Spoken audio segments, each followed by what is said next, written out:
Et puis je vais demander à Audrey Faverial de venir nous parler d'une étude très intéressante, l'étude NAVI. C'est une étude régionale, elle a l'avantage d'être régionale, qui vient de se terminer. Et donc Audrey, qui est oncologue au Centre François Baclès et qui est co-responsable du Centre de coordination de cancérologie de Baclès, qui réunit 7 établissements, va nous en faire part. Merci Audrey. Merci à tous de rester en fin de journée pour m'écouter. Alors effectivement, Xavier, merci. Tu l'as dit, j'ai une autre casquette que je n'avais pas mis là, c'est médecin coordinatrice aussi des 3C Baclès. Et donc la problématique de région m'intéresse particulièrement. Alors ici, on m'a demandé de présenter une étude et un protocole qu'on a appelé NAVI, donc qui était... dont l'objectif était la prise en charge des nausées-vomissements en Basse-Normandie. Donc c'est vraiment une étude qui a eu l'intérêt et le bénéfice d'être développée et en région, avec plusieurs centres hospitaliers qui ont participé. Et donc c'est en ça que cette étude et ce protocole est intéressant à rapporter aujourd'hui.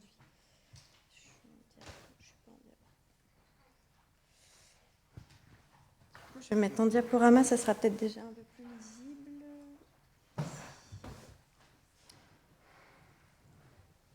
Alors, je l'ai dit, donc 5 centres hospitaliers ont signé le protocole, donc un projet régional, même si les inclusions ou la majeure partie des inclusions ont été réalisées au centre François Baclès.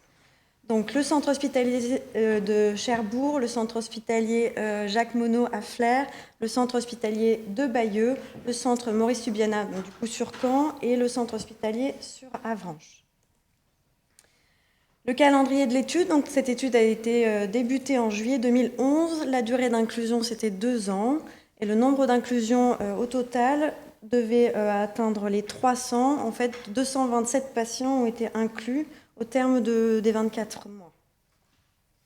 L'objectif de l'étude, je l'ai dit, donc c'est évaluer l'impact en fait, du dispositif d'annonce sur la survenue des nausées et vomissements chimio-induits. En fait, on partait d'une hypothèse comme quoi un patient bien averti sur la prise en charge, sur les effets secondaires de la chimiothérapie, notamment les troubles digestifs, avait peut-être en fréquence moins de nausées et vomissements. Il ne faut pas oublier que finalement, même si on fait...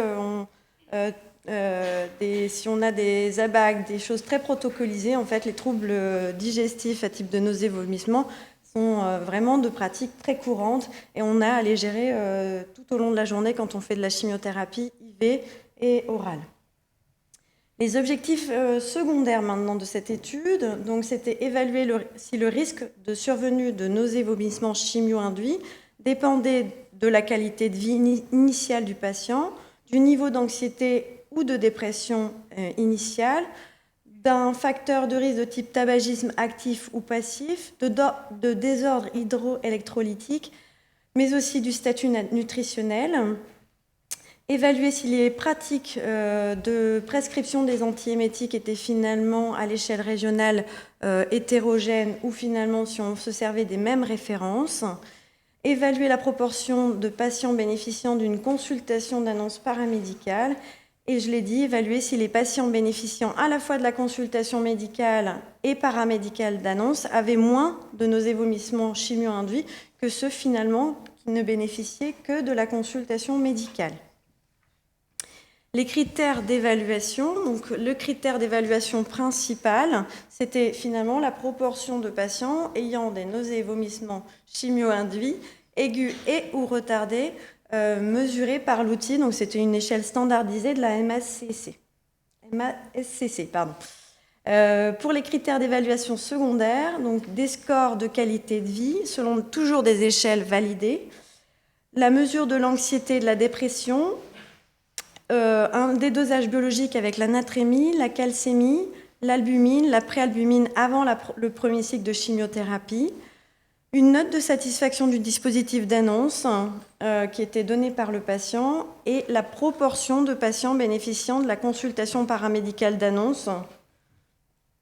Et donc ces résultats ont été présentés lors du congrès de recherche clinique donc, au CHU. Et c'est le poster que je vous présente aujourd'hui.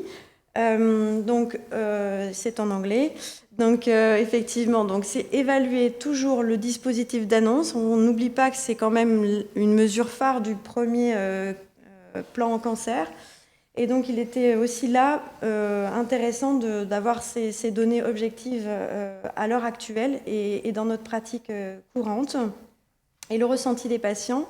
Si on regarde la population, en fait, vous avez une flèche ? Oui. Sur le regard, sur le. Merci. Donc là, c'était les caractéristiques de la population. Donc 291 patients inclus, avec une prépondérance pour le sexe féminin, l'âge médian de 57 ans, beaucoup de patientes traitées pour un cancer du sein, des maladies métastatiques dans 21%, et surtout, on voit le taux de chimiothérapie fortement hémétogène, hein, donc 202 patients traités avec des chimiothérapies à fort pouvoir émétisant. Et donc finalement, est-ce que selon les recommandations de l'ESMO, on était en accord avec est-ce que nos prescriptions étaient en accord avec les recommandations? Donc là, on voit en accord dans chez 226 patients, donc qui représentaient 78%. On note aussi un sous-traitement, donc qui est quand même important, de 16%, et un surtraitement qui est moins important de 6%. Ici, on voit sur donc 80% de l'effectif et on note 130 patients qui ont rapporté des nausées et vomissements chimio-induites de manière significative. Alors, en conclusion, et là on va revenir sur ces facteurs de risque, on n'a pas montré de facteurs nouveaux. Hein, ces facteurs de risque, on les connaît. Donc c'est le mal des transports, un jeune âge, là on avait un cut-off à 57 ans. Donc on sait très bien que nos patients jeunes, elles ont rapidement des effets de type nausée, vomissement. Des nausées, vomissements la dernière semaine. Une chimiothérapie fortement hémétogène, je l'ai dit, et une anxiété rapportée via l'échelle HADS. Les autres facteurs n'étaient pas montrés comme significatifs et ne sortaient pas dans l'étude.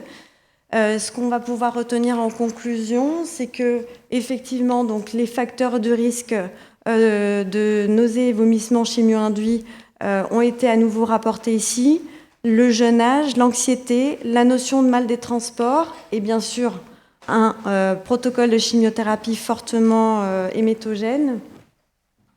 Ici, nous n'avons pas mis en évidence d'impact de la satisfaction concernant le dispositif d'annonce sur la survenue de nausées et vomissements chimio-induits. Néanmoins, on avait un haut score, même un très haut score de satisfaction. Finalement, l'ensemble des questionnaires satisfaction sont revenus très satisfaisants. La médiane était élevée et donc ça permettait pas de discriminer les peu satisfaits des fortement satisfaits, on va dire. Et la satisfaction était peut-être finalement un mauvais critère parce qu'elle ne reflétait pas la qualité de l'information donnée pendant la consultation d'annonce médicale ou paramédicale. Donc voilà les résultats. Je pense qu'au-delà des résultats du poster, je pense qu'il faut garder en mémoire que les perspectives d'une telle étude, ça a été de finalement ouvrir la recherche clinique à la région. Et c'est pour ça que je vous ai mis finalement la Normandie réunifiée ici, parce que les protocoles de recherche à visée régionale s'ouvrent et se développent.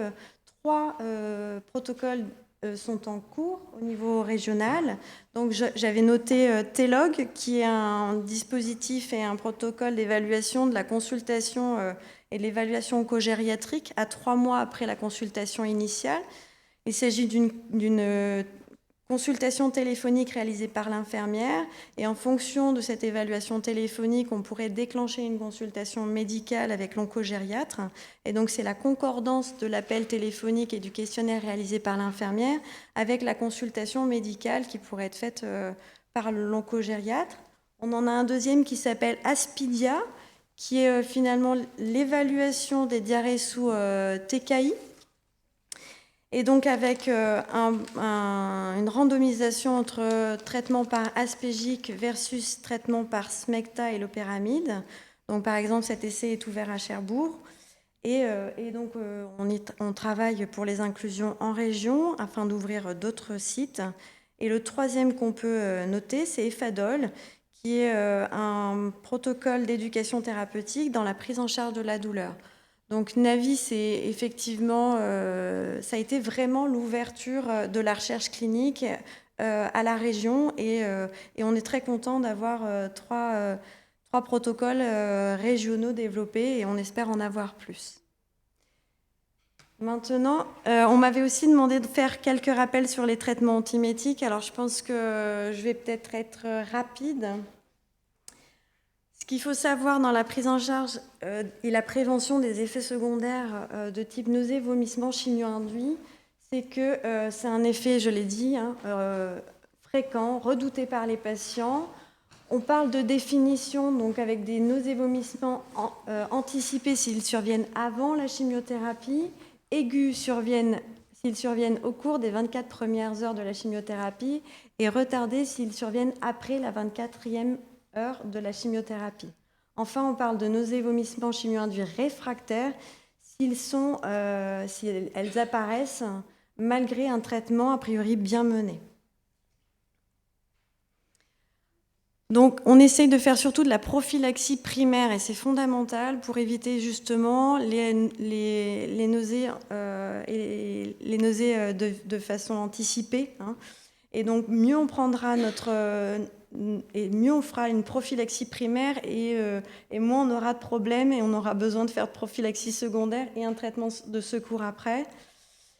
Les classes médicamenteuses, vous les connaissez, donc de façon classique, les corticoïdes, les anti-D2, les benzodiazépines, et ces médicaments qu'on utilise beaucoup avec des chimiothérapies, donc les anti-NK1 et les cétrons.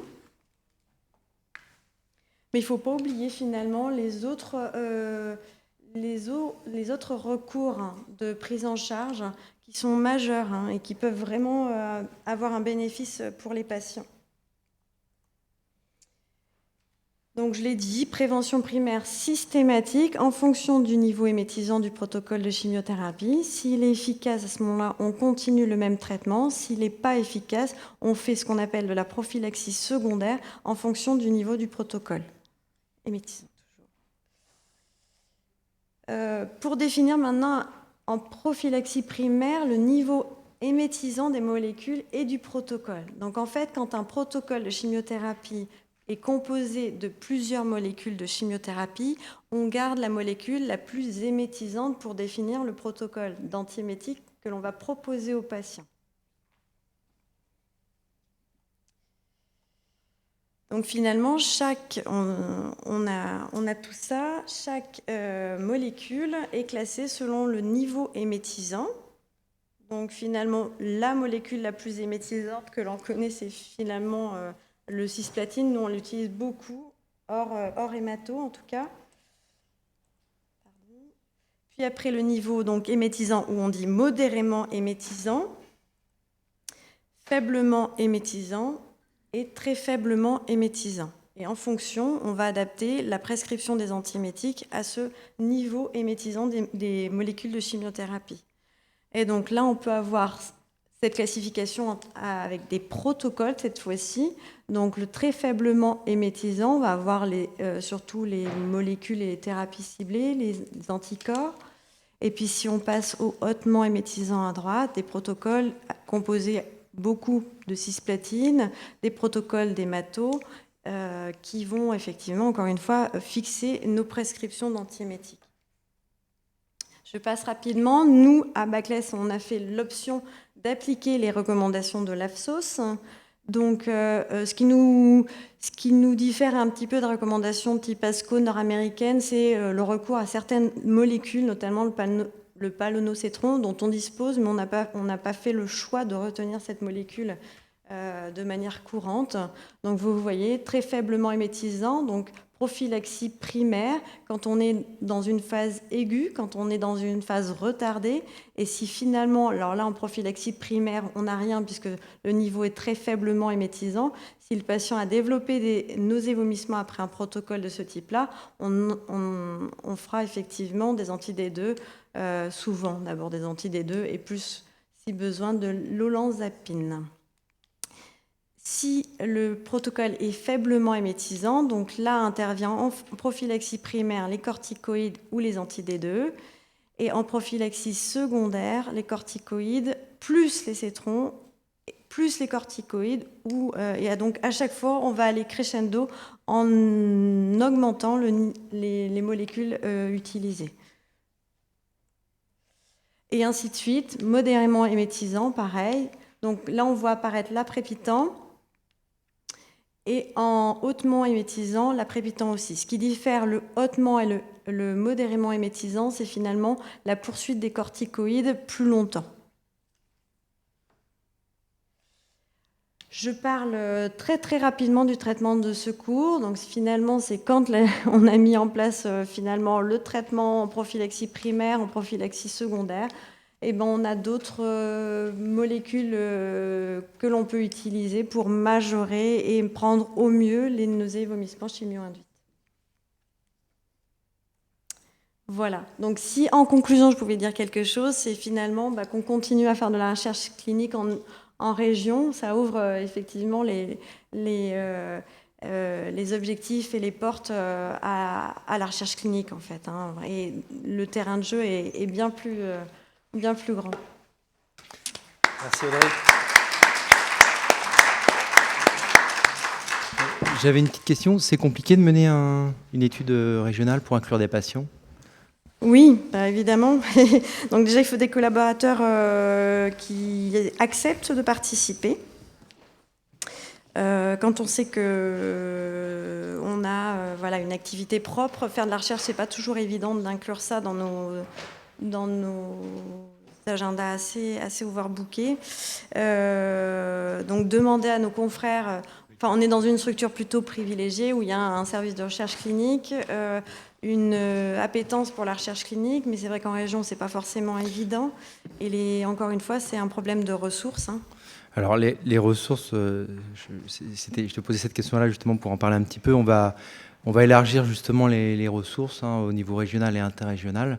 Après concertation avec le Cancéropôle et le JRC, ce sont des instances impliquées dans la recherche clinique de façon à renforcer justement les moyens en recherche clinique en périphérie, de façon à ce que pas tous, mais en tout cas plus de patients qui sont sur des territoires plus isolés puissent bénéficier des innovations, qu'elles soient thérapeutiques ou sur des soins de support et sur des enquêtes de qualité de vie et épidémiologie.